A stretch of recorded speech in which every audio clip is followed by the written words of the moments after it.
Assalamualaikum warahmatullahi wabarakatuh. Kembali lagi di channel Ari Kurniawan 13. Ya, kali ini saya mau membahas Gcam lagi untuk Android 10 build 424. Karena di Android 10 ini Gcam sangat terbatas dan saya coba-coba tadi nemu salah satu Gcam di websitenya. Websitenya itu, nah ini namanya Gcam Urnik Wijaya versi 2. Di sini ada 3. Yang pertama itu Snapcam, terus Salt 2 dan Wijaya Asus versi 2. Nah, saya download yang paling bawah ini yang nomor 3, Wijaya Asus versi 2. Di sini kalau dilihat dari fiturnya sih hampir mirip dengan Gcam Parrot yang terakhir saya saya pakai gitu ya. Jadi nggak terlalu jauh bedanya. Cuman ada beberapa fitur yang kalau kita misalnya bisa setting config dan lain-lain itu tersedia di Gcam ini. Ini saya udah download nih Gcamnya. Sudah saya pasang sih. Sekarang saya mau coba aja. Nah, di sini ada beberapa fitur ya. Kalau teman-teman mungkin pengen coba yang sedikit lebih lengkap sih menurut saya. Oke, kalau lihat lainnya itu sama. Di sini ada namanya lip patcher. Nah, di sini teman-teman bisa mengatur bagaimana warna, terus shadow, highlight, dark point, white point. Jadi di sini bisa diatur secara manual. Jadi teman-teman misalnya pengen dark pointnya itu ada nilainya di sini nih. Mungkin nanti lebih gelap atau lebih terang gitu ya. Ya, ini sebenarnya untuk customisasi aja supaya hasilnya itu bisa sesuai dengan selera dari usernya, dari teman-teman yang pakai. Terus di sini ketika kalian klik back kamera atau kamera utama, di sini banyak sekali settingan. Nah, untuk settingan seperti ini menurut saya sih lebih luas. Jadi untuk custom dan lainnya bisa misalnya saturation nih. Ada yang nggak terlalu suka warnanya itu saturated ya, jadi ngejreng itu nggak suka. Ada yang lebih suka warnanya gonjreng, misalnya untuk foto makanan dan lain-lain. Tapi untuk foto yang mungkin sedikit instagramable atau tempat-tempat tertentu, mereka tidak menginginkan kontras yang terlalu tinggi. Nah, mereka bisa atur, teman-teman bisa atur di sini saturationnya, mau pilih yang nilainya default atau di bawah itu. Banyak sekali di sini settingannya. Fine detail, edge, smooth surface dan lain-lain. Ini cukup bagus. Lalu berikutnya di sini tersedia telephoto lens dan wide lens, tapi kan di Max Pro M1 ini nggak tersedia ya lensanya, hanya lensa ini depth yang bawahnya ini, lensa depth sensor untuk foto potret gitu ya. Lalu untuk settingan lainnya ada misalnya pixel auto white balance in HDR plus. Teman-teman bisa pilih ada 3, pixel 3, pixel 2, IMX 586. Jadi ada 3 pilihan. Ini untuk mengatur bagaimana karakter SDR-nya ya. Mau kadang jadi beda HP itu misalnya nih Xiaomi sama iPhone gitu, walaupun mempunyai fitur SDR yang sama-sama SDR tapi hasilnya tetap beda, rasanya itu beda. Nah, di sini karakternya kalian bisa pilih nih, Pixel 3, Pixel 2 atau IMX 586. Biasanya beberapa Gcam yang saya pilih pakai profil IMX 586 itu ujung-ujungnya crash ya. Jadi kadang nggak mau jepret, kadang nggak mau nyimpen kayak gitu. Nggak tahu karena berat atau apa kali ya. Mungkin kalau sensornya ini IMX 586 tetap bisa jalan kali ya. Tapi kan itu kayaknya spek flagship lah. Lalu untuk lainnya ada HDR plus enhanced, ini standar, ada hampir semua Gcam kayaknya ada deh. Nah, ini saya belum tahu nih, auxiliary camera, enable the second and the third lens. Nah, jadi di sini bisa memilih mungkin untuk menampilkan tombol atau button mau pilih lensa yang mana kayak gitu ya. Ini kalau lensanya di sini misalnya ada 3 atau 2 gitu. Terus berikutnya ada ISO exposure time. Di sini juga banyak sekali nih settingan pilihannya. Kalau yang teman-teman suka settingan manual ini bagus. Yang lainnya tidak ada yang berbeda.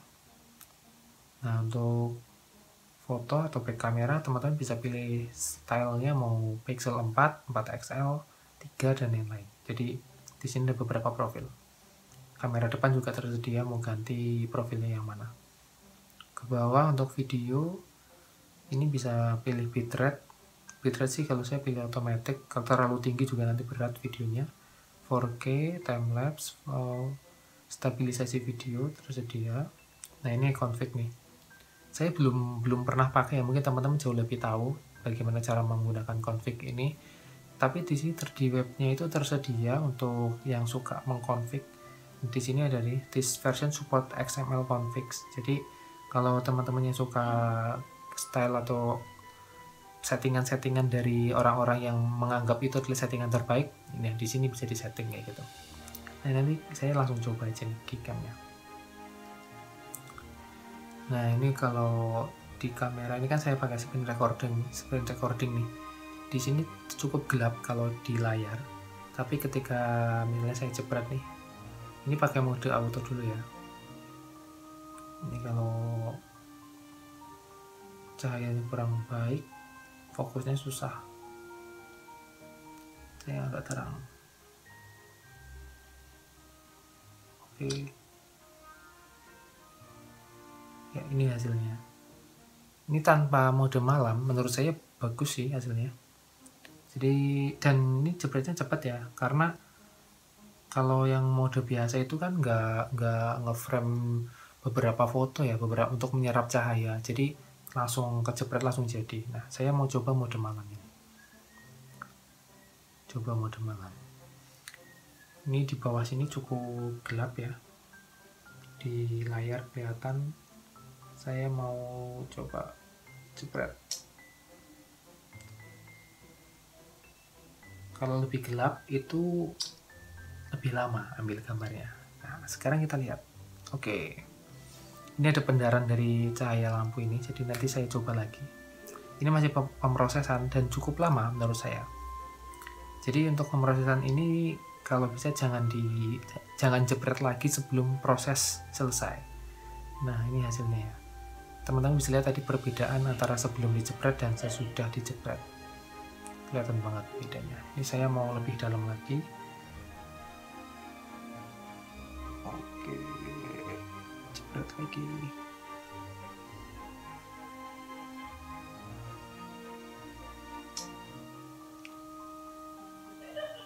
Ya lebih lama karena ini lebih gelap, jadi pemrosesannya lebih lama.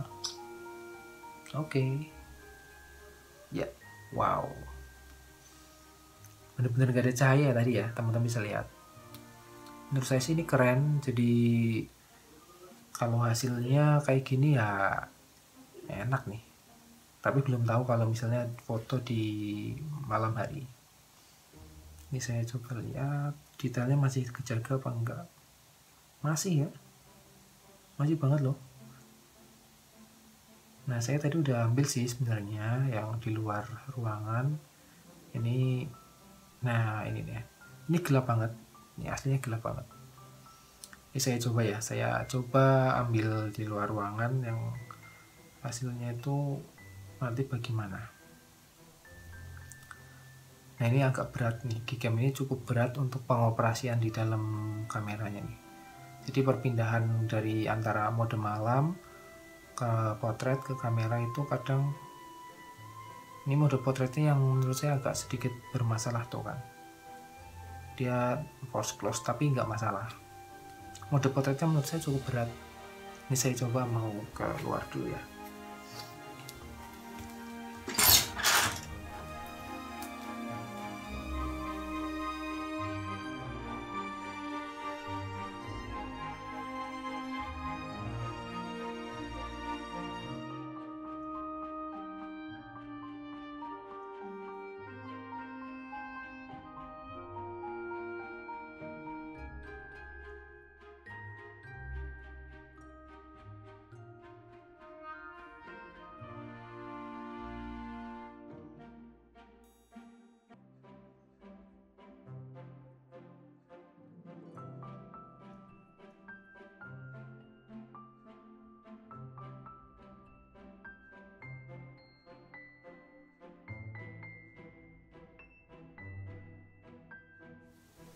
Ya hasilnya cukup lumayan. Ini cuma kurang fokus aja sih.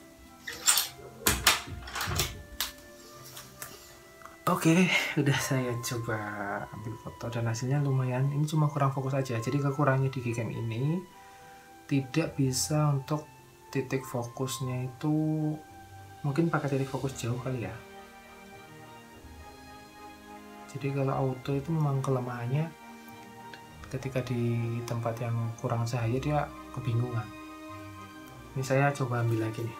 Kayaknya tadi profilnya kurang menarik.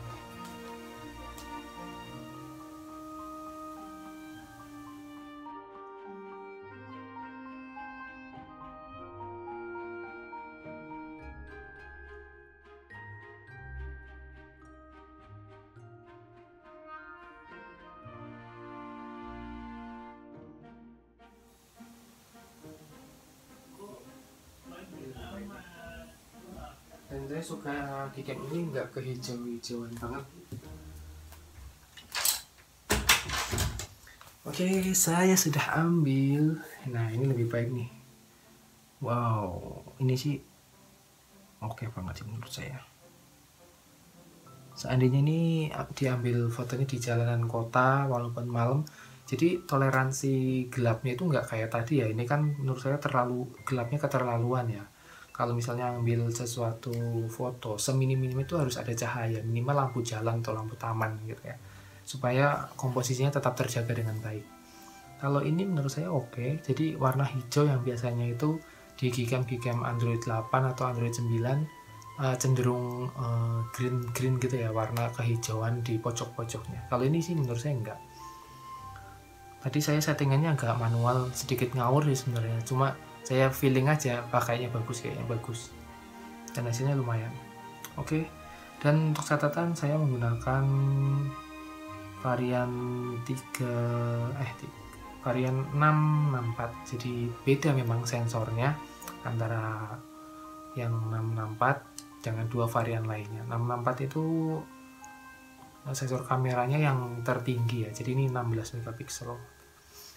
Oke, mungkin share untuk Gcam-nya itu dulu ya. Jadi teman-teman yang masih di Android 10 dan bingung pasang Gcam yang mana yang bagus, mungkin bisa dicoba Gcam ini dari Wijaya. Aslinya itu untuk Asus Zenfone Max Pro M2, tidak ada portingan untuk Max Pro M1, tapi saya iseng-iseng aja coba dan ternyata lumayan sih. Nah, di sini Wijaya itu ada namanya nih. Nah, ini aslinya nggak ada untuk ini, untuk Max Pro M1, tapi ya nggak apa-apa, dicoba aja. Nah, untuk Gcam lain ya syaratnya memang agak ini ya, agak merepotkan sih di Android 10 itu. Jadi kalau mau nyoba Gcam tuh harus install, uninstall, install lagi, uninstall gitu, baru satu, nggak bisa dua. Kelemahannya itu. Dan saya menemukan fakta baru di Android 10 ini. Saya kemarin mencoba disable kamera to API dan ternyata nggak bisa. Jadi buat teman-teman yang merasa videonya patah-patah untuk video call WA, terus pokoknya bermasalah dengan kamera bawaan seperti kamera depan dan juga record audio, record video yang katanya jadi gelap banget, mungkin memang masih bugnya ya. Salah satu bug yang memang harus perlu banget diperbaiki, karena yang bilang itu nggak cuma 1-2 orang, hampir beberapa lah, sekitar misalnya dari 10 orang itu 7 orang melaporkan hal yang sama. Dan kamera to API nggak bisa dinonaktifkan. Nggak tahu kalau dengan cara atau metode lain, tapi metode yang saya ikuti di beberapa channel YouTube dan juga tutorial di artikel-artikel web dari luar negeri itu memang belum bisa di disable kamera to API-nya. Terima kasih sudah menonton, semoga tetap bermanfaat. Selamat menjalankan ibadah puasa dan semoga di hari terakhir ini, di tahun ini, kita tetap menjadi orang yang tawakal dan selalu kuat menjalani hari-hari kita. Terima kasih sudah menonton. Wassalamualaikum warahmatullahi wabarakatuh.